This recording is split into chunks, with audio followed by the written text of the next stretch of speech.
সালাতে দোয়া কবুল হয়। সালাতে দোয়া কবুলের 3 জায়গা।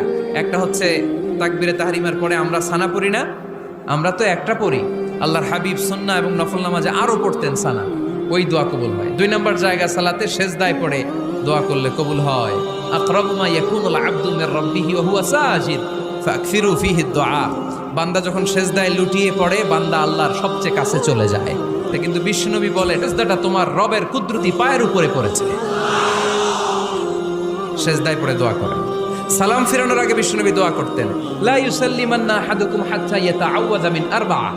আল্লাহর হাবিব বললেন 4 জিনিস থেকে পানাহ না আছে আমার কোন উম্মত যেন সালাম না ফিরায়। তারা যেন পড়ে আল্লাহুম্মা ইন্নী আউযু বিকা মিন আযাবিল কবর, আউযু বিকা মিন আযাবি জাহান্নাম, আউযু বিকা মিন ফিতনাতিল মাহইয়া ওয়াল মামাত, আউযু বিকা মিন ফিতনাতিল মাসিহিদ দাজ্জাল।